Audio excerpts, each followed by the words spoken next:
Shalom and welcome to another edition of the Daily Bread where we discuss the weekly Torah portion. This week's Torah portion is the 8th and 9th Parashat of the book of Devarim, and also called Deuteronomy, and it's called Nitzavim Vayelech, which means you are standing and he went.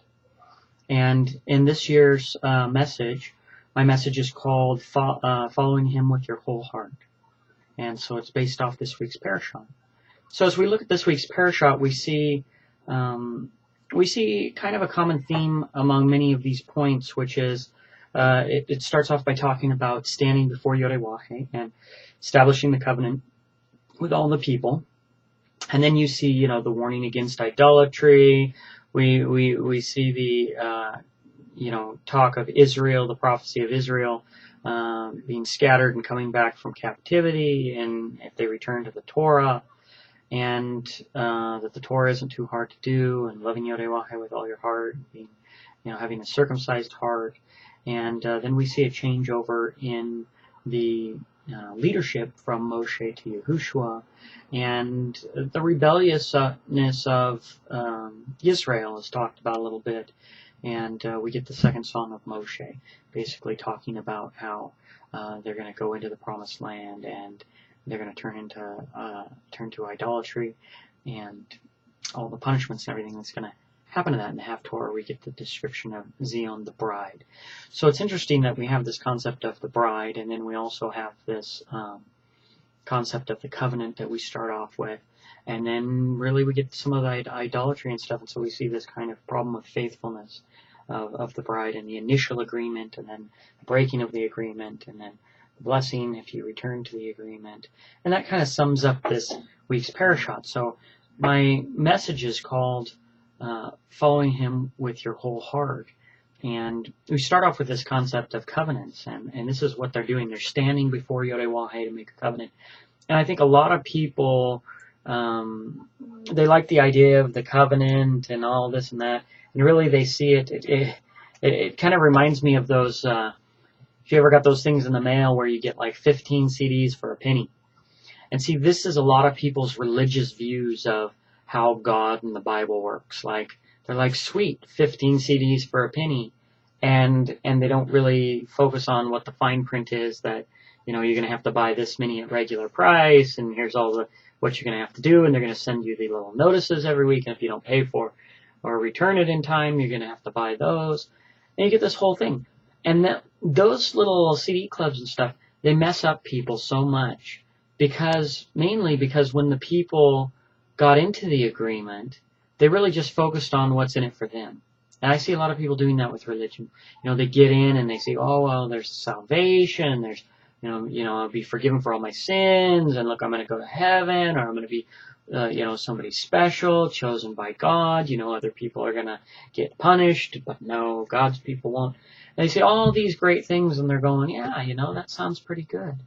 But very few people actually read through the agreement and look at the fine print of what's going to be required of them and say, yeah, I'm willing to do that. A lot of times they say, I'm willing to do it by signing on the dotted line, just focused on what's in it for them, and they fail to look at their responsibilities to an agreement. And in an agreement, you have two parties, and you have a set, in this covenant, you have a set of details in the agreement. Now, in this case, the agreement, really, the covenant, at its essence, if we look back all the way through the different people who've got in, is boiled down to obeying God.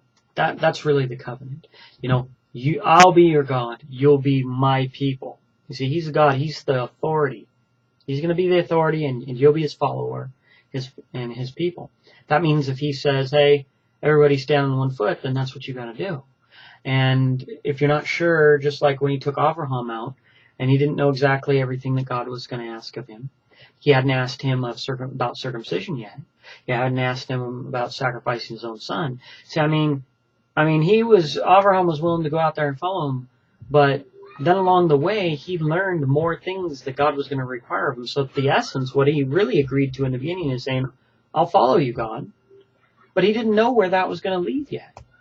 And that's kind of how this covenant works with God, because a lot of times you start off, most people say, well, I want to obey God, I want to follow God. They haven't read the whole Bible. They haven't looked at everything that would mean and all the details that would require of them.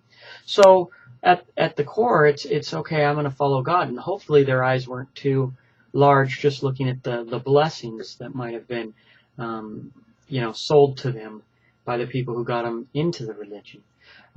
It was funny because the other day I was talking to some friends of ours who are becoming Torah Observant, and I didn't sit there talking about, oh, it's going to be great and look at all these blessings you're going to get, although there's blessings involved with it.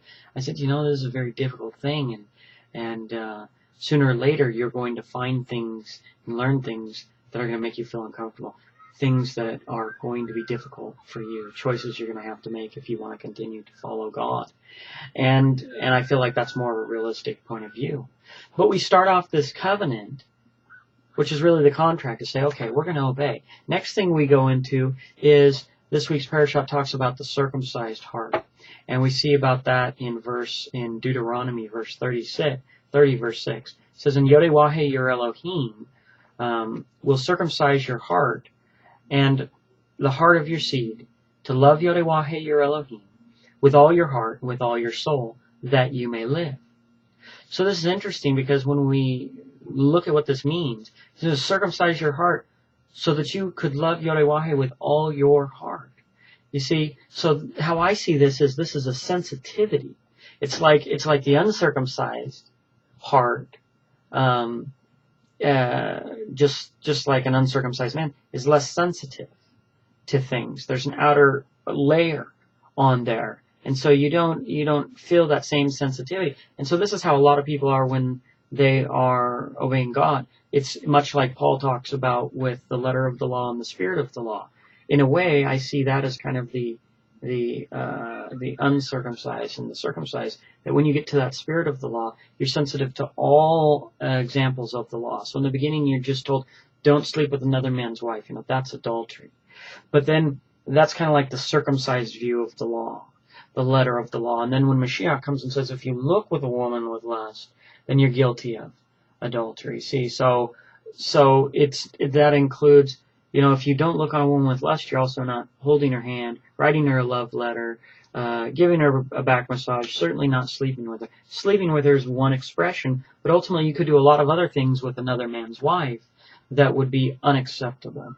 And so when you get to that point, kind of that circumcised heart or spirit, when you get the spirit of the commandment, it includes all expressions. Then you become sensitive to many more expressions. And this is this concept of, I believe, of the circumcised heart. It's when you become more sensitive spiritually. And it's kind of interesting because there was I was with a friend, and we eat certified kosher and organic generally for most of our food. And we've been doing that for a long time, and you start by just not choosing the ham sandwich at the restaurant, then you realize that the same knife that just cut that bacon burger is cutting your chicken sandwich, and that the same hand and gloves or whatever that just made that, that touched the ham patty is now touching your turkey, or the same dish, or the guy slops the juice of ham right over across the turkey dish earlier that you never saw. I managed restaurants for a long time. I can tell you right now, if you're eating out, you're probably not eating kosher by simply ordering the cheese pizza or a veggie pizza.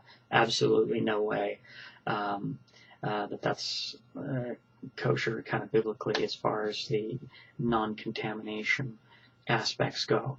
So anyway, he has a bag of chips up there, and he's offering me something to eat. I was over at his house, but he knows I'm fairly strict in my diet, and so he's like, oh, you eat this? And I go, well, let me look at it. So I examine it, and I said, well, okay. I was familiar with the product. I was like, okay, this is, it's not fully organic, I said. It says it's made with organic corn, but that means that by not saying it's certified organic, then it means the whole thing isn't organic, just the corn portion of that is. But the nice thing, it said it was non-GMO oil, and there was very few ingredients, so it was oil, salt, and this and that. It was some tortilla chips. And so I said, okay, it's there, it's certified kosher OU, it's good, it's got organic grain, it's non-GMO on the oil, which was really the only other thing that would have been kind of defiled it. And so I took one and I ate some, and I was like, yeah, I remember these. Delicious, flaky, wonderful. And I said to my friend who was new, they're just getting into the Torah, I said, this is really delicious and it kind of checks out. And I could see he wanted my opinion of what I thought of it. And I said, I've had these before, but there's one reason why I don't buy them. And I said, what do you think that is? And I looked at him, and he looked at the bag, and he's like, well, okay. I went through all these details. I don't know, he said. And I said, you can see on the package here, this is an image of some kind of Aztec sun god, like kind of comes off the sun calendar, but had the glowing eyes and all this and that. And, the drawings showing it was kind of symbolized the sun. And I said, so that's why we don't buy that. I said, I don't like to bring that kind of stuff into my house or necessarily maybe support that by buying that. So that part, wasn't okay with me. And I could tell he was taken a little back by it, because he probably thought, well, what does it matter? I mean, if it looks like it's pretty good food, why not? And I thought to myself, that's the kind of things, like that's another level of sensitivity about images and bringing images into your home and certain things where other people might think it's silly. Like that has nothing to do with anything. And when it comes to following Torah, it seems like this concept of following with your whole heart, which is that while you're circumcised still, it's like you're getting the basics down, like the letter of the law. But there's a lot more expressions. As you get deeper into Torah, you should become more and more righteous.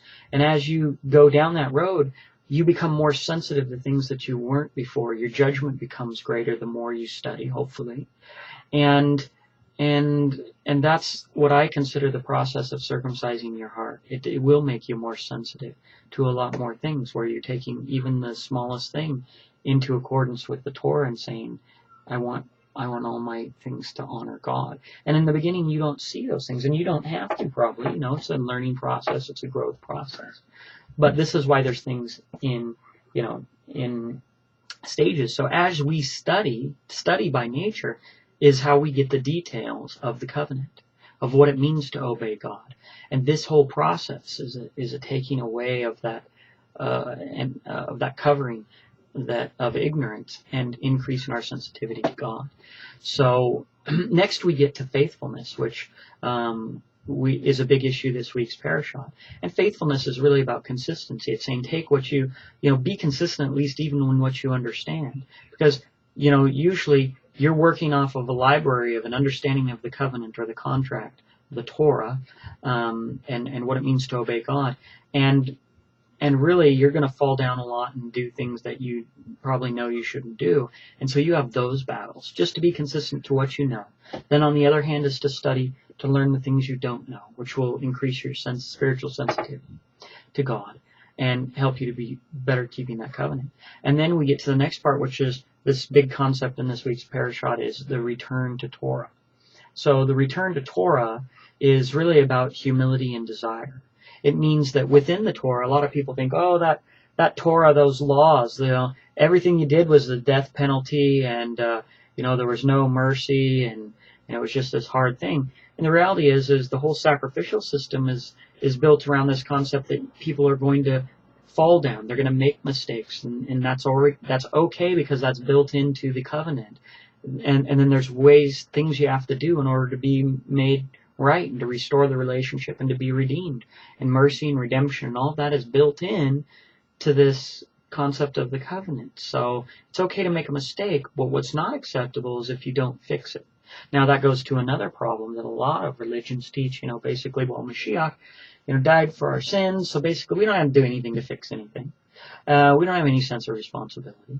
And that goes against the Torah and the concepts of the Torah. As a matter of fact, like the laws of stealing, you steal something, you have to return it plus 20%. So you actually had to pay back more than what you took. And most people's ideological foundations, even subconsciously, are that they don't really have to pay back anything. They don't have to be punished. In one verse it talks, I think, in Deuteronomy, where it says, if they will, confess their sins and accept of their punishment, then shall I remember the covenant I made with Abraham and do all this. And then the redemption can happen. But they have to accept their punishment. See, a lot of people think there's going to be no punishment. and there's no payment. And if you say, well, gosh, I've done wrong, I should do two right things. There's the saying, two wrongs don't make a right. But I think the concept of doing two rights for every wrong you do is probably a pretty good piece of advice. Now, it doesn't mean you can undo it. And you should be doing right anyway. I'm not talking about just, oh, well, I didn't lie this time, so somehow that makes my lies okay. No, there's ways to exceed in righteousness, to go above and beyond and do things. And I think that you need to do that. At a minimum, those are the fruits of your repentance, to show, hey, this cost me something. I did wrong. I wronged somebody, and I'm going to make it right. And I'm going to go out of my way, and I'm going to suffer if I need to put things back right. And I'm going to suffer emotionally and maybe physically or financially in order to restore my relationship. And I think when you have relationships, you have to be sensitive to that, and you have to make sure and restore them if you value those relationships. So returning to the Torah is built in. It's built in that you're going to make mistakes, but it's not built in to be lazy and think you don't have to do anything to make it right. There is those things, that mercy to say, you've messed up, but I'm not going to throw our relationship away. I'm going to allow you to come and rebuild that, but you need to rebuild it and take the proactive side on it. Not the other person in the covenant who didn't do any wrong isn't responsible. And that's the basic mechanics of people saying, well, Mashiach, died for us. I don't have to worry about anything. Well, he didn't break the covenant. We broke it with him when we sinned. So how is it that we're going to expect him then to fix the relationship we broke? We have a responsibility. So at the end, we see the last point in this week's parashat of what it means to follow him with their whole heart is to know that change is coming. We have the change from Moshe to Yahushua as the leadership. And this is a great illustration that shows us that we're still under the same agreement. The way we followed Moshe, he taught the Torah, is the same way we need to follow Yahushua, and he's going to be based off the Torah. But there's a change in leadership, and we don't know what's going to happen with Yahushua, how it's going to be based on how it was with Moshe. And it's the same thing in the land. We acted one way and we're supposed to obey in the wilderness. Now we're going to go into the promised land, and we're expected to obey there even though it's different, even though we've received some of the blessings. It isn't great we got our blessings, now we don't need to do anything. That's kind of like that same pattern I was talking about with how some people interpret Mashiach. Like somehow, great, we got this blessing of Mashiach and knowing him. And so now we don't have a responsibility. He's got us covered. And it's the same as when they went into the land thinking, okay, now we've been given the promised land, which we wanted. But now there's this great responsibility and this warning. Don't go into corruption after that. You still have your responsibility to the Torah. So a lot of times what we see with this letter of the law, spirit of the law thing, and with this confusion about what the covenants are and what the New Testament does versus the Old Testament, is this concept, we still have the Torah. See, it doesn't do away with it. That's the underlying thing, to obey God no matter what. So it isn't that if God doesn't want you to murder or steal, or he wants you to keep the Sabbath, somehow when Mashiach comes, he's going to cut you loose from all that. You're still responsible to obey God, and God doesn't change, so that includes that obedience. Actually, it says that the Mashiach will come and he will magnify the law, making it honorable. So he's going to increase it, and that's what he did when he said, well, don't just physically sleep with a man's woman. Now he came and said, don't look on a woman with lust. Well, that's expanding it. That's magnifying it.